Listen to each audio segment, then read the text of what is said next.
موت نافرمانی کی حالت میں کہیں نہ آ جائے تمہیں. کوئی ضمانت تمہارے پاس نہیں ہے کہ تم کسی گناہ کا ارتکاب کر بھی چکو گے, پھر تمہیں توبہ کا وقت بھی مل جائے گا, پھر موت آئے گی, اس سے پہلے موت نہیں آ سکتی. کیا معلوم عین اس گناہ کے ارتکاب کے دوران موت آ جائے. وہ موت کیسی ہوگی؟ شاید آپ کے علم میں ہو, لکھنؤ کے ایک بہت بڑے شاعر تھے اور ان کی موت بہت ہی مکروہ حالات میں واقع. رات کو 2-3 بجے, جس کو آپ انگریزی میں کہتے ہیں in the small hours of the morning, شراب خانے سے نکلے, نشے میں دھت, چکر آیا, گرے, اور ساتھ ہی بدرو جا رہی تھی گندی نالی, اس میں گر گئے, وہاں سے لاش برآمد. کیسی موت ہے یہ؟ نافرمانی کی حالت میں موت آئی ہے, شراب کے نشے کی حالت میں موت آئی ہے. اور کیا یہ ممکن نہیں ہے کہ کوئی شخص بدکاری کا ارتکاب کر رہا اور عین اسی فعل کے دوران موت آ جائے؟ اچھا, اب اگر آپ نے طے کر دیا نہیں مروں گا مگر حالت فرما برداری میں, اس کی ایک ہی شکل ہے, کوئی لمحہ بھی نافرمانی میں بسر نہ ہو, مبادا اسی لمحے موت آ جائے. ہر لمحے کا پہرا دیجئے, ہر ساتھ کی پوری حفاظت کیجئے, کہیں نافرمانی کا کوئی ارتکاب نہ ہو اور عین اس حالت میں کہیں موت نہ آ جائے. میں وہ حدیث آپ کو سنا چکا ہوں, لا یزنی الزانی حین یزنی وہو مومن. کوئی زانی حالت ایمان میں زنا نہیں کرتا, جب وہ زنا کر رہا ہوتا ایمان اس کے دل سے نکل کر اوپر سر پر منڈلاتا رہتا. کوئی چور حالت ایمان میں چوری نہیں کرتا, ولا یسرق السارق حین یسرق وہو مومن. کوئی شرابی حالت ایمان میں شراب نہیں پی سکتا, ولا یشرب الخمر حین یشرب وہو مومن. اگر ایمان بھی ہو دل میں اور یہ حرکات بھی ہو رہی ہو تو وہ ایمان 2 پیسے کا نہیں, 2 ٹکے کا نہیں. کیا اس ایمان کی قیمت ہے؟ کیا قدر و قیمت ہے اس کی؟ اب اگر عین اسی حالت کے اندر موت آ گئی تو یہ تو خلوع ایمان ہے, ایمان کا خالی ہو جانا ہے. یہ ہے وہ بات جو کہی گئی. اب یہ اسلام اور تقوی, ان دونوں کو یہاں نوٹ کر لیجئے. یا ایھا الذین آمنوا اتقوا اللہ حق تقاتہ ولا تموتن الا وانتم مسلمون. اے ایمان کے دعوے دارو, اللہ کا تقوی اختیار کرو جتنا کہ اس کے تقوی کا حق ہے, اور دیکھنا موت نہ آنے پائے مگر فرما برداری کی حالت. اب یہ اینٹیں اگر پختہ ہو گئی ہیں, ہم نے جہاد کے مختلف مراحل ان پر غور کیا تھا. پہلا مرحلہ کیا تھا؟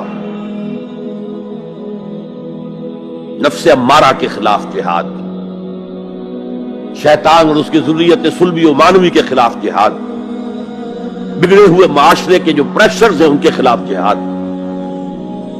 یہ 3 جہاد کر کے کما حق ہو فرض کیجئے کہ اب آپ تقوی اور فرما برداری کی روش پر راسخ ہو گئے, قائم ہو گئے. اب اگلا قدم کیا ہے؟ اب ان اینٹوں سے فصیل بنانی ہے. اینٹیں تو مضبوط ہو گئی, پوری طرح پٹ گئی, پختہ ہو گئی. وہ جو اقبال کہتا ہے کہ خام ہے جب تک تو ہے مٹی کا ایک انبار تو, اور پختہ ہو جائے تو ہے شمشیر بے زنہار تو. اور جس سے اکبر الہ آبادی نے بھی کہا ہے, اس سے بھی بہتر انداز میں کہا ہے, تو خاک میں مل اور آگ میں جل, جب خشت بنے تب کام چلے. ان خام دلوں کے عنصر پر بنیاد نہ رکھ, تعمیر نہ کر. اگر ساحل سمندر سے ریت لے کے گولا بنا لیں, وہ نم تو ہوتی ہے ریت, گولا بن جائے گا, پھر اسے شیشے پر بھی ماریں گے, شیشہ کھڑا رہے گا, ریت بکھر جائے گی. اسی گولے کو ذرا بھٹی میں ڈال کے پکا لو, روڑا بنا لو, تو خاک میں مل اور آگ میں جل, جب خشت بنے, جب اینٹ بنو گے تب کام چلے. اب اگر اسے مارو گے تو کوئی نتیجہ تو برآمد ہوگا کہ نہیں. تو یہ پختہ افراد کی شخصیت کو پختہ کرنا. جو حیات اجتماعی اس کو نظر انداز کرتی ہے، جیسا کہ میں نے عرض کیا تھا، پہلی منزل تعمیر نہیں کی، دوسری کے اوپر چڑھانا ہو گئے، دوسری ہے نہیں، تیسری جو ہے وہ ہوا کے اندر اس کی تعمیر ہو رہی ہے۔ ہماری بہت سی ناکامیوں کا اصل سبب یہ ہے۔ حضور نے پہلے افراد کو تیار کیا ہے، افراد کے ہاتھوں میں ہے اقوام کی تقدیر، ہر فرد ہے ملت کے مقدر کا ستارہ، اور ہر حیات اجتماعی یا کوئی تنظیم ہو، کوئی جماعت ہو جو اسلام کی سربلندی کے لیے کام کرنا چاہیے، اسے سب سے پہلے پختہ کردار والے افراد تیار کرنے ہوں گے۔ یا ایھا الذین آمنوا اتقوا اللہ حق تقاتہ ولا تموتن الا وانتم مسلمون۔ اب دوسرا نقطہ کیا ہے؟ ان کو جوڑنا ہے، اب اینٹوں کو جوڑنا ہے۔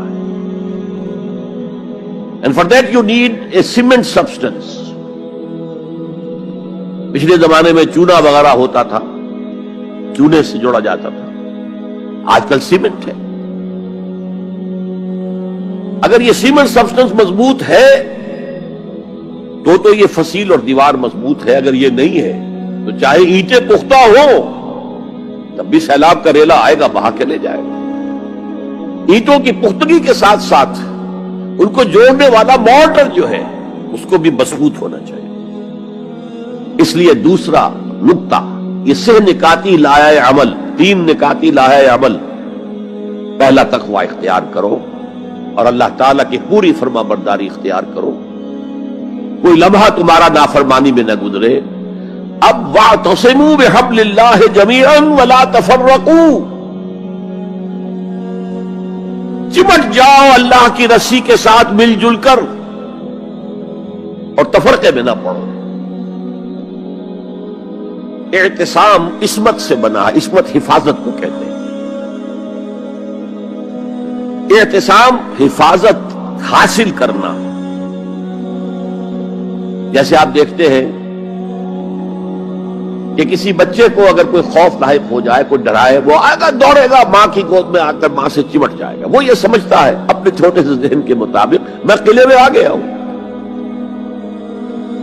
یہ دوسری بات ہے کہ کوئی شفاق انسان، جیسے فسادات ہوتے ہیں یا جیسا کچھ سن 47 میں ہوا تھا، کوئی شفاق بھیڑیا صفت انسان آئے، بچے کو کھینچے ماں کی گود سے، اچھالے اور کسی نیزے میں پرو لے۔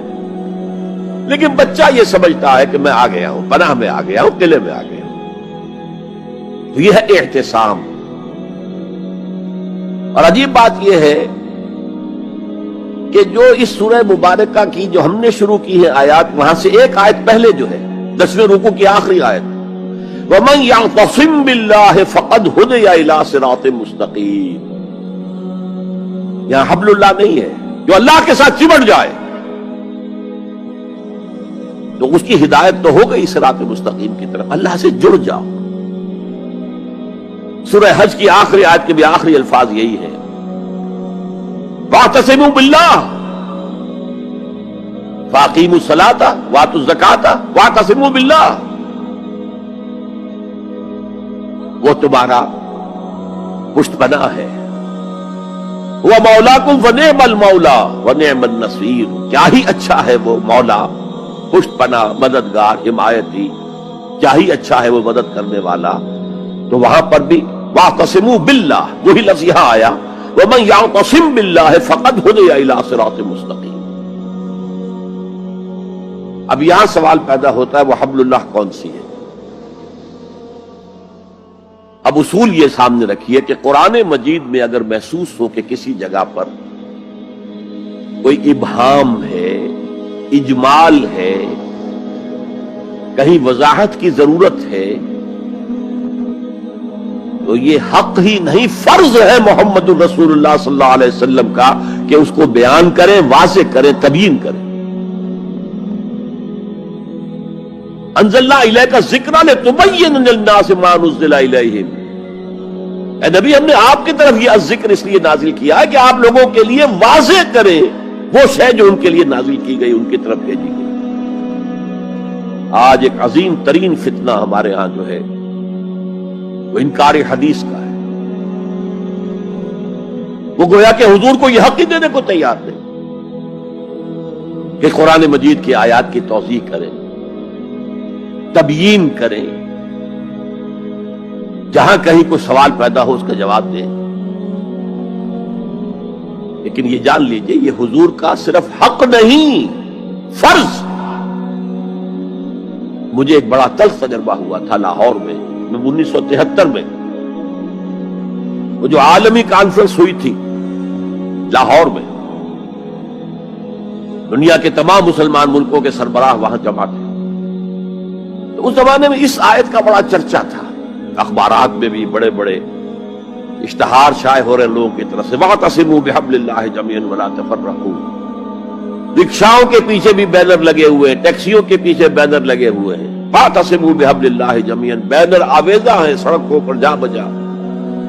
لیکن میں ایک پریس میں گیا کہ جہاں میری ایک کتاب چھپ رہی تھی اور تاخیر ہو رہی تھی، تو میں ذرا ان سے کہنے گیا جلدی کرو.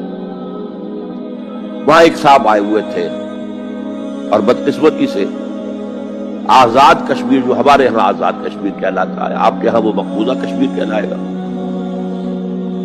اس کے وہ محکمہ جو انفارمیشن ڈپارٹمنٹ کے سیکرٹری تھے، اہم تھے. ان کا یہ کیا رہا؟ یہ لا یعنی کلام ہے، بے معنی کلام ہے. فَاعْتَصِمُوا بِحَبْلِ اللَّهِ جَمِيعًا، کہاں ہے وہ رسی؟ کس کو رسی؟ کون سی رسی کو پکڑوں؟ بہت صدمہ ہوا، لیکن کیا کیا جائے؟ اصل میں کمیونسٹ ذہن کے تھے. اب اس لیے وہ اللہ کے رسول نے واضح کیا ہے کہ حبل اللہ کون سی. میں وہ حدیث آپ کو سنا چکا ہوں، حضرت علی رضی اللہ تعالیٰ عنہ سے جو مروی ہے، نبی اکرم صلی اللہ علیہ وسلم، ترمذی شریف اور دارمی یا بیہقی میں موجود ہے. تو اس میں یہ الفاظ میں ہوا حبل اللہ المتین وہو الذکر الحکیم وہو الصراط المستقیم. حضرت علی فرماتے یہ ہے کہ میں نے سنا حضور نے ارشاد فرمایا ان قریب ایک بہت بڑا فتنہ رونما ہوگا، انہا ستکون فتنۃ. میں نے سوال کیا مل مخرج منہا یا رسول اللہ، اے اللہ کے رسول فرمائیے اس سے نکلنے کا راستہ کون سا ہوگا، مخرج کون سا ہوگا، ایگزٹ کون سا ہوگا. یا آپ کے ہالز میں جہاں ایگزٹ لکھا ہوا ہوتا ہے سرخ سی بتیوں کے ساتھ، عرب ممالک میں مخرج لکھتے ہیں اس کو، نکلنے کی جگہ، بھاگنے کی جگہ. اگر کہیں دھواں بھر جائے، کہیں آگ لگ جائے تو بھاگو ان روشنیوں کی طرف، ان دروازوں کی طرف، وہ کھل جائیں گے. تو جب حضور نے فرمایا کہ انہا ستکون فتنۃ، تو حضرت علی کہتے میں نے پوچھا بل مخرج منہا یا رسول اللہ، فرمایا کتاب اللہ، فتنوں سے بچانے والی اور فتنوں سے نکالنے والی شے صرف کتاب اللہ. فیہ خبر ما قبلکم ونبأ ما بعدکم وحکم ما بینکم، اس میں تم سے پہلے جو اقوام تھی ان کی خبریں موجود ہیں، تمہارے بعد آنے والی جو چیزیں ہیں ان واقعات کا تذکرہ موجود ہے، اور تمہارے درمیان جو اختلافات بھی رونما ہو سکتے ہیں ان سب کا حل موجود ہے. پہلا رب نو یار دا شوق ہویا،